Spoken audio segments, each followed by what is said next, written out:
Hey everybody, it's Andrea. Before we start today's show, I have a super quick announcement to share with you. In May, my College to Career Academy will hold a series of live weekend boot camps to help graduating seniors as well as juniors who are confused about what jobs and careers they might want to pursue when they graduate. So imagine going from confused to confident with at least 3 different career options you'd be psyched to explore by the end of day 1 of the boot camp, and then learning the tools, tactics, and the strategies to find those jobs by the end of day 2. The boot camp is live and it's led by me over Zoom, and you can learn more about it at College to Career Academy. That's college, the number 2, career.academy. Or you can just look me up on LinkedIn and check out the featured section of my LinkedIn page. I can't imagine a better graduation gift for the college students in your life. Thanks so much for listening, and I know you're going to enjoy my next incredible guest. Hi there, I'm Andrea Koppel, and it's time for coffee. The podcast where you get to hear firsthand what the jobs and careers that interest you the most are really like. Hey there, Java junkies. Welcome to another K-Cup mini episode of Time for Coffee. By the way, K-Cups come in 3 sizes: single, double, and triple shots, or roughly 1 minute, 5 minutes, or 10 minutes in length. So if you don't have time to throw back an entire caffeinated career conversation, these K-Cup mini episodes of T4C can give you a quick caffeinated fix, whether you're on the go or you only have a few minutes to binge. So grab your mug and take a chug, because it's time for a caffeinated career triple shot K-Cup with my guest, Grace Gong.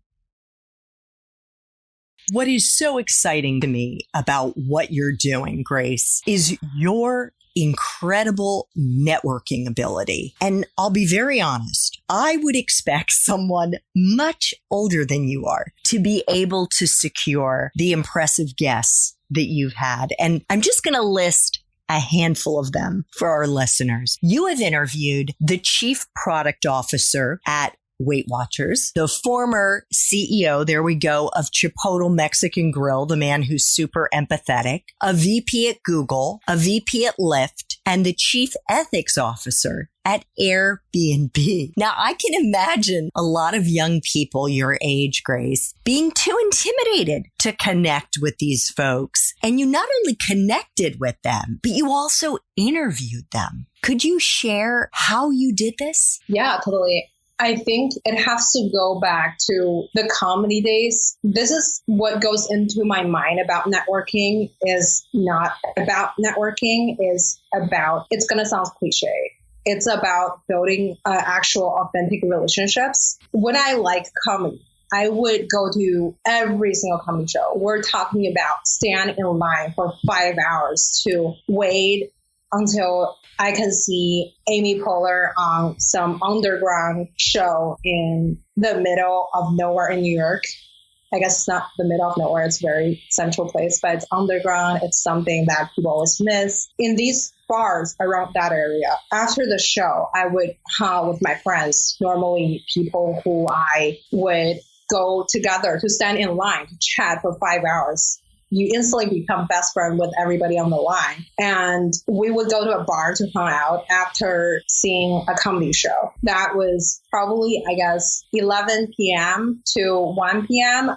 I would meet so many really interesting random people in life. There was famous TV stars, or there were people who were in business school, or there were people, writers at Saturday Night Live. I was not really socializing with them. I was not there to socialize. I was just there to make friends. I was really I'm passionate about comedy. I want to be the next Louis C.K. or Woody Allen or something. So I was there to learn comedy. So our conversation would be about comedy. But in the end of the day, we are friends. And you will be surprised to have a hobby to go from somewhere that's people always overlooked. People would approach someone on LinkedIn. People would approach someone in a career networking event.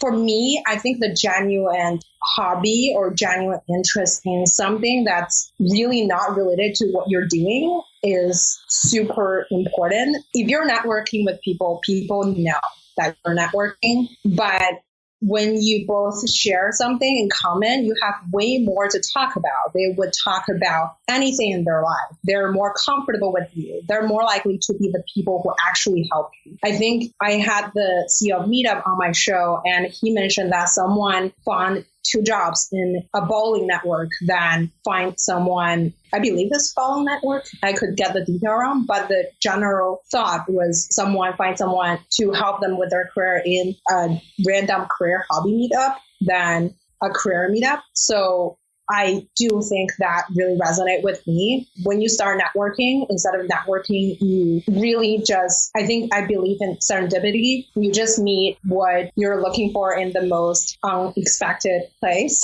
I love that, Grace, because what you're saying is lead with your interests. So it's one thing to reach out to somebody on LinkedIn and say, hey, I see you're in such and such an industry. I'd love to talk with you about what you do. I love to talk with you about your career because I'm fascinated about that. As opposed to saying, hey, can we connect on LinkedIn because I'm looking for a job? Yeah. I think I listened to your interview with Scott Roberts, who is both a guest on your show and my show. I think he said the similar things too about networking on LinkedIn. You just go straight up to someone to ask for a job. They may not really take you seriously, and it may do the opposite effect of seeing something genuine and specific up to the person, I believe. The second part I added, but the first part was, I think, what he said. Yes, but actually to your point, because I also saw your interview with the CEO of Meetup. And in that interview, you discussed actionable plans that listeners can take to elevate their network, how to cold call CEOs and create your career. Could you elaborate on that? In terms of cold calling to CEOs, I think it's a wrong approach in some way. I'm not disagreeing with what he did. I think what he did was brilliant. Life sometimes is a numbers game.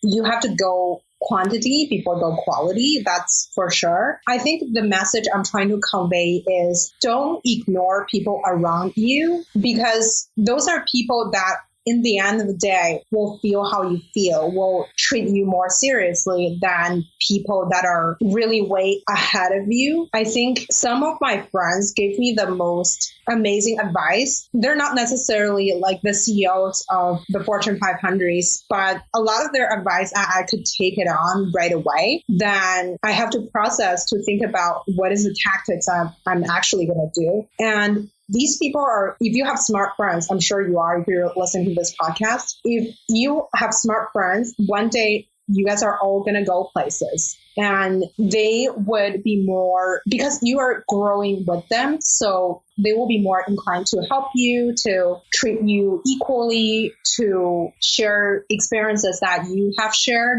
and this bond will be stronger. Those are just some of my 2 cents. I love that, Grace. And in fact, I agree with you. I personally would not cold call a CEO to get a job. I don't recommend that. What I think is far more valuable is what you just said. Think about the people who are your age and maybe 3 to 5 years older. I personally wouldn't reach out to people beyond that. I really wouldn't, unless you're going now for people who graduated in 2008, 2009 during the last Great Recession, because they're going to relate to you. And I'm specifically talking to college students right now. I would say look at people who graduated fairly recently, who went to your school, and if they didn't go to your school, I bet you can find out a way by looking at their profile on LinkedIn, by seeing if they have their own personal website or whatever it is, what your common interests might be. And they will be far more likely to to return your phone call and share some insights into their company, insights into their industry, and maybe open some doors for you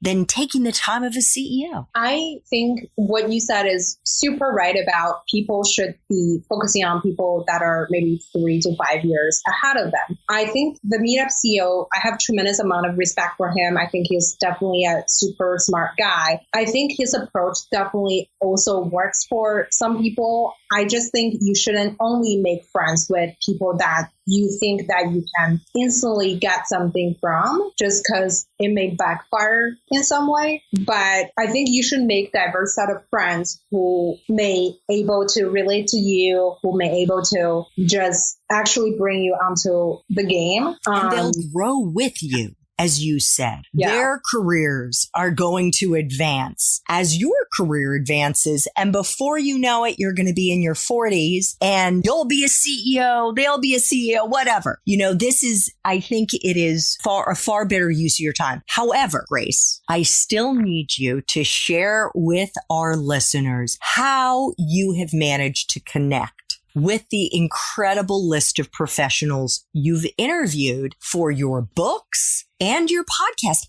How did you do it? What advice do you have for our listeners about how they can cultivate their professional networks? I think a lot of it is starting from where you are. Same advice goes to people that may want to just build a network around you. So I just mentioned about having friends that are your age. I think the first book I wrote was just interviewing people that are on the friends or friend of a friend level. They are peers. I didn't start with interview Mark Zuckerberg or someone. I started with people I know. I just genuinely respect what they did and I genuinely wanted to learn from them. I think if you show that, people would be willing to chat with you, as well as many people are really open to share, especially in the podcasting world. If you have a friend that's just amazing college person, for example, he is in the lacrosse team or she is run a fashion club on campus, maybe she's just doing something amazing, then you can go to interview that person, start there. And maybe after that person will introduce you to their friends or something like that.